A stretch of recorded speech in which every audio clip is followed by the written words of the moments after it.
welcome to Spoil Me Nisi. It's me, Nisi, here, and I hope that you're all doing very well. So today I would like to give my reaction, my 2 cents on Married at First Sight Season 13, Episode 4, which aired last night. Now, to be very transparent with you guys, I did get caught up in a storm last night, so I did miss the first 10 or 15 minutes of the episode. I don't know if you live in the Northeast, the New York, New Jersey area, but there was like a random, really bad rainstorm that happened last night. So yeah, I did miss the first, I would say 10 or 15 minutes of the show. But once I got home, I didn't regret missing it because it was, again, something that me as a viewer just didn't even care to see. So let's talk about that and these couples. So let's get into it. So in my previous video, I did mention how I don't like how, I guess the producers of the show, they always make these episodes so long, like just much longer than what they need to be. Now, I know that I can't speak for everyone and that I can only speak for myself. And those scenes where the bride and groom is talking to each other's parents, I don't care about that. Me as a viewer, I don't care about that. Why? Because the couple's already married. So in the end, what does that even matter? And if you saw the previous video that I dropped today, you would know that these people are really married in real life. So at that point, like once you already get married, it kind of doesn't really matter at that point what the mom and dad or brother and sister has to say about them, because you and that person are already together. So I kind of wish that the producers would have like taken that part out so that we can see more of the honeymoon, which is what all of us came for last night, right? So anyway, that's my spiel on that. Missed 10 to 15 minutes of it happily. So yeah, let's get into these couples. So Jose and Rachel and Brett and Ryan remain at my least favorite couples of the season. Not necessarily because I don't like them individually, but just because I think that they might be a little bit boring, and I just don't get the vibe that these 2 couples have much of a spark, put it that way. So let's start with Jose and Rachel. I really like Jose. I really do. Jose seems like he's like in this thing. He seems like from the very start, he's ready to just give his all to Rachel. Like you can just kind of tell in how he speaks to her and everything. And for me, I don't know. I'm just not getting it from her. I don't see that she likes him like that. Now, I don't know if maybe she just needs some time to warm up to him, because yeah, everybody has their own personalities.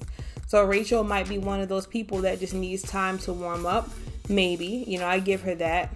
But I'm just kind of not, I don't even get the vibe that she's even really attracted to him, which is weird because I think Jose is kind of, I don't know, he has like his own little sexiness going on. So he's definitely an attractive guy. But I don't get the vibe that she's really into him like that.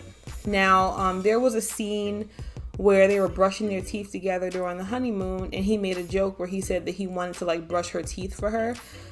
She didn't see any humor in it, and I think that should be a red flag for him, because it's just like, girl, like tone it down a little bit, and it was a joke, or if he was dead serious, it is kind of cute. And it's like, if any of you are in a relationship or married, you would know that when the relationship first starts out and you're in that honeymoon stage, you do a lot of weird stuff with your significant other. Weird stuff that to other people, they'd be like, why? And to you, you're just like, because it's my person and I'm so excited to love them, So me personally, I thought it was kind of cute that he wanted to brush her teeth. I think that was a sign of, I would do anything for you. I think that was actually kind of cute that he came up with that idea. So as I always say, I'm rooting for this couple, but as of right now, I'm not seeing a spark really on her end. I'm seeing one on his, but on her end, she kind of just seems like she's going with emotions at this point. But I guess we'll see, God willing, right? Now we have Brett and Ryan. Brett and Ryan are actually my least favorite. I should have started with them instead of Jose and Rachel, but that's okay. While Brett and Ryan are two of my least favorite couples, they are on the bottom list for me. And that's mostly because of Ryan. I feel like we're 4 episodes in and we still don't know Ryan yet. I feel like he's like an onion and he's like, it's taking forever to pull back those layers. I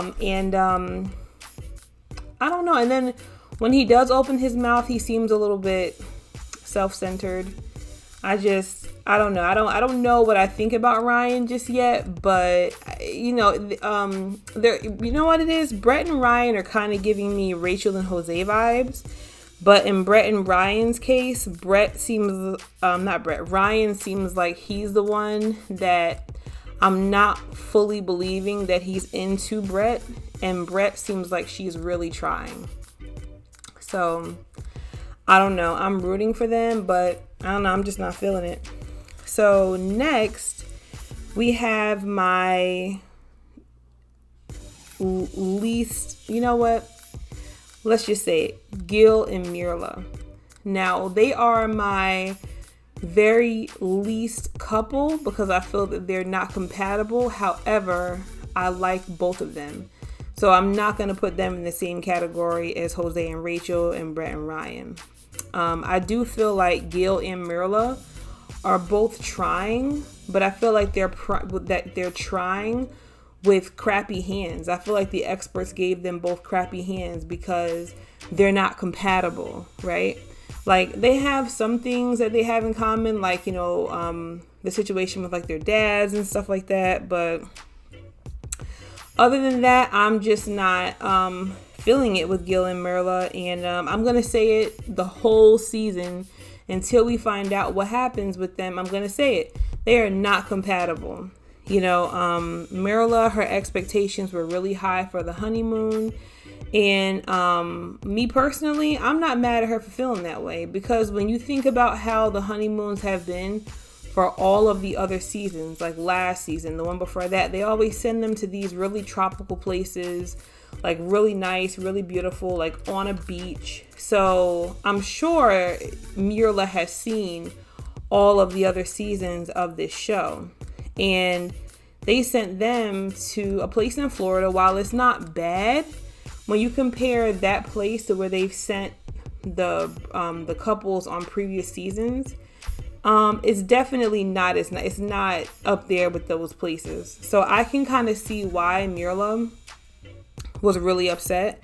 And I'm not even really mad at her for expressing that, because communication is very important in marriage. Now, I noticed in the comment section, a lot of people were upset by Mirla constantly talking about how she didn't like it, whatever.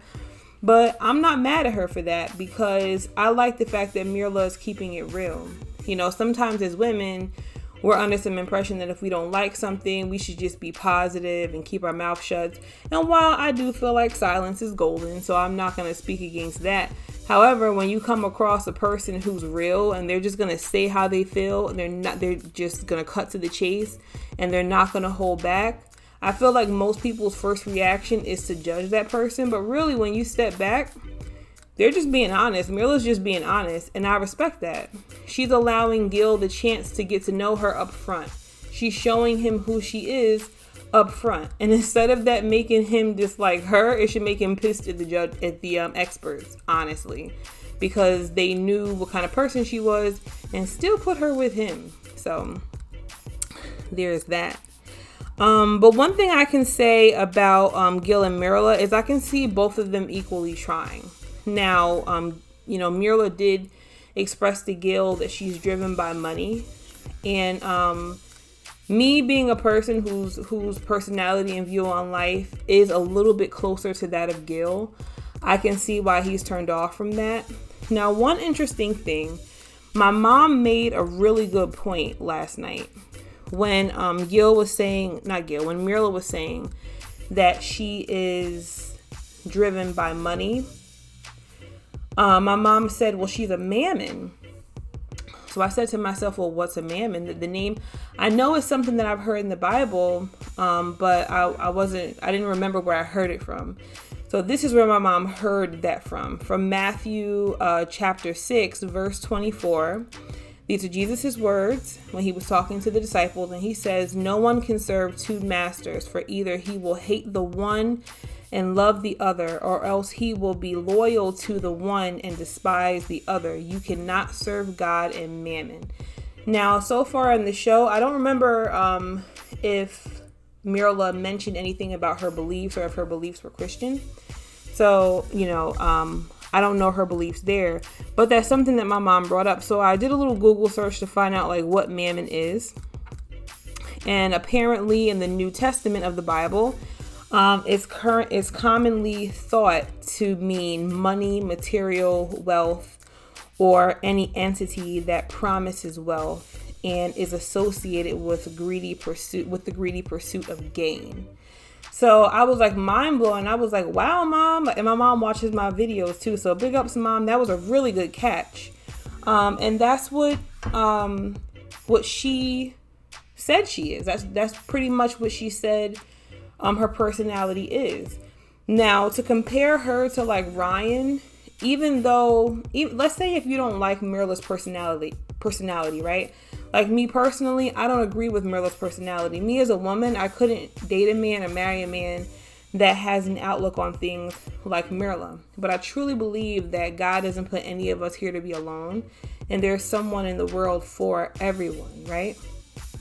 But one thing that I know is that Mirla did express, of course, her coming on this show because she wants to be with someone. She wants a man, right?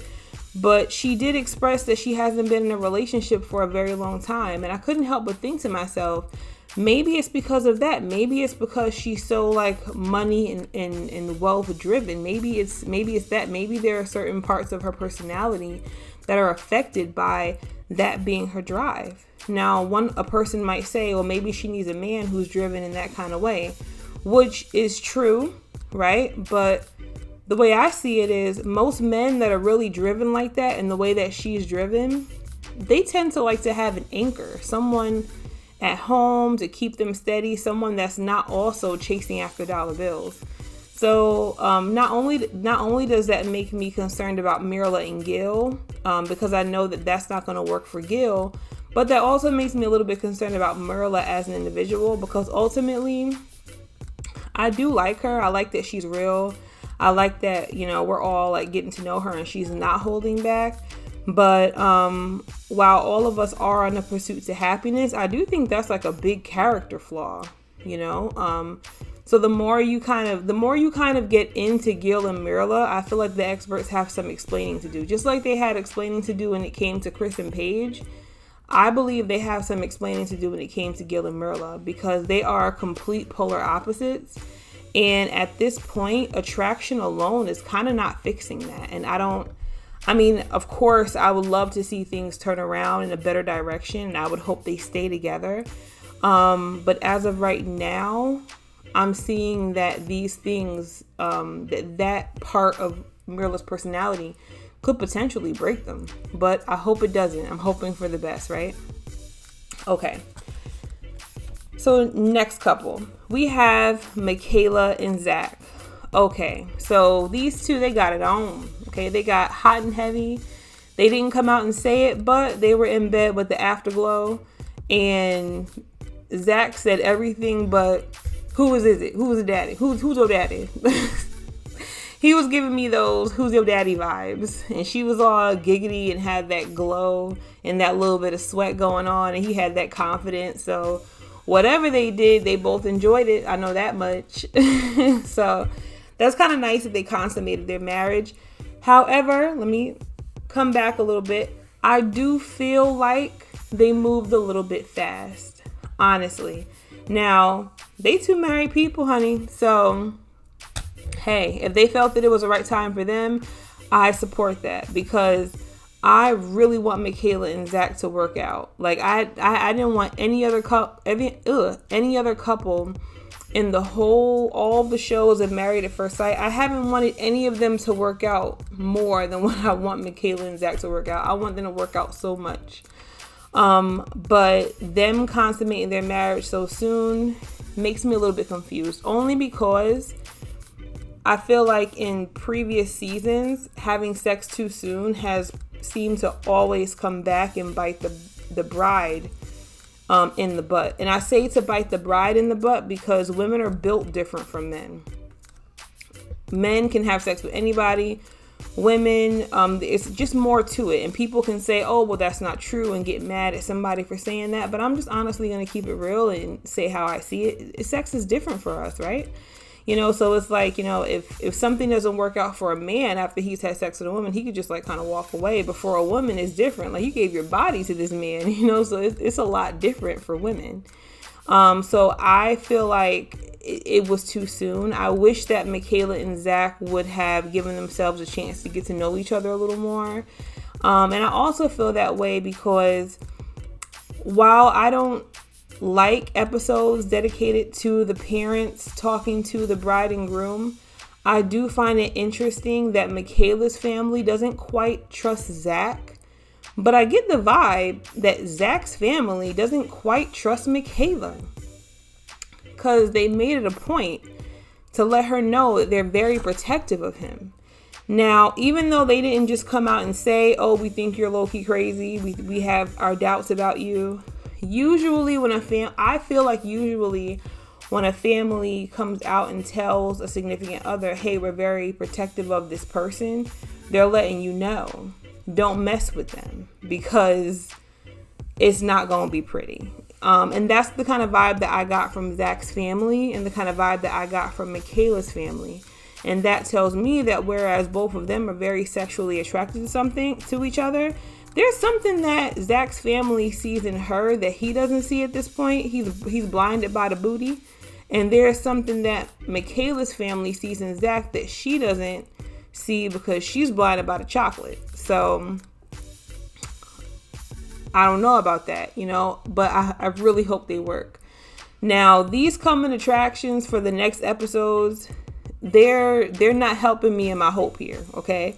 Because every coming attraction, they make Michaela look like she's crazy as hell, okay? So I don't know. So like after like the coming attraction that we saw last night, and then the one that we saw last week, I'm like, is Michaela like nuts or something? Like in every episode you see her like yelling and screaming and cussing. It almost seems as though the Michaela that we know so far in the season ain't the Michaela that we're gonna get to know her to be in the episodes to come. So I don't know. I'm looking forward to seeing it, but I'm getting a little bit more pause from Zach and Michaela. I feel like she might just be a little cray on the low, but I guess we'll find out. So to the last couple and my most favorite at this point, we have Bao and Johnny. Bao and Johnny are so cute. And at this point, I don't have any doubts about them working out. Now, I was right. And I think it was two videos ago, I did mention that Johnny seemed hurt that she didn't like his gift. And her family did confirm that she did hate his gift, the one that he sent to her before they met. Or before they met as a bride and groom, rather, because they already knew each other. So he did seem like that kind of struck a nerve a little bit. But I still think they're cute. I think they had a very cute moment when they were talking about his dad. That seems to be a very delicate subject to him. And the thing that I like about Bao is that, she might have some annoying ways that her family warned him about. She might have some annoying ways that, may give him a little bit of pause. But I truly feel like Bao was a good woman. And I like how she supported him when it came to the conversation of his dad. It's like she gave him that assurance. Like, don't worry, everything's going to be okay. I'm good with dads. I was like, you go, Bao. I think that was a very subtle and very beautiful display of her being completely in his corner and being his peace. And that's something like I don't know, that really gave me a lot of hope for those two because, as a guy's wife, I believe that a wife is supposed to be a man's piece. A husband is supposed to be his wife's piece as well. And I feel like Johnny went into the wedding with so much turmoil because his dad didn't show up, his dad didn't support him and all that stuff. and he didn't quite get over any of that turmoil. And it almost seemed as though when Bao said those words to him, that made his body become like less tense, and it made him feel like a level of like comfort and support. And it's like you can see it when they were looking at each other. Like, I feel like the experts got it right with Bao and Johnny. I think that they put Johnny with a very good woman. Nobody is perfect. Of course, she has her little quirky ways. Yeah, she might be a little annoying, yeah. But in the end, she's obviously not giving up the draws yet, which I salute her for, because she's allowing Johnny and her to fall in love with each other's souls before they give their bodies to one another. And I really like that about those two. And I like how Johnny he's just patiently waiting like a gentleman to make that physical connection with his wife. But I can tell they've made an intellectual connection. And that's one thing that I want to point out. I feel like Bao and Johnny have made an intellectual connection with each other, but I don't feel like any of the other couples have done that quite just yet. Like, even with Michaela and Zach, while I do like them a lot, I feel like they had sex before they made that intellectual connection. Now, maybe they did it off of camera. What we've learned from previous season is a lot of stuff happens off camera that we don't get to see. So, but I can only go by what we see, right? It doesn't seem to me that they've made that connection yet. It seems like Michaela met him, he met her. They made a physical connection where they're both attracted to each other. But as far as their personalities, it seems like she's just being nice, and there's something deep down under there that we haven't seen yet that we gonna see. And the same for him. I feel like they had sex before they had the chance to get down to those under layers. Whereas with Bao and Johnny, they haven't had sex yet, but they're getting to know each other's other layers. And I like that about them. It gives me a lot of hope for them. And I hope that they don't get physical until the time is right, but I hope they continue to get closer on an intellectual level, because, you know, anybody can fall for someone by having sex, right? Like, if it's good, they'll really like that person. But that's not really going to hold, you know, a marriage. You want to grow to love who that person is, because looks and all that stuff, it fades as you get older. So you want to set a solid foundation. And I truly feel that Bao and Johnny are setting solid foundations with each other. So as of right now, Bao and Johnny are my number one. They are my favorite couple on the show. I really think that these two are going to make it. I hope all the other ones make it.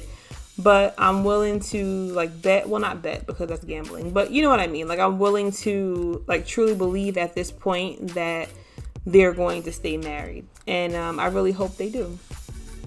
So yeah, that's it for this video. I hope that you guys enjoyed. If you have any questions or thoughts, or I don't know, your own input, make sure that you let me know. And if you haven't already done so, make sure that you like and subscribe to this channel and hit the notification button. And yeah, until next time, I hope you guys have a very peaceful day. Peace, and God bless you all in Jesus' name.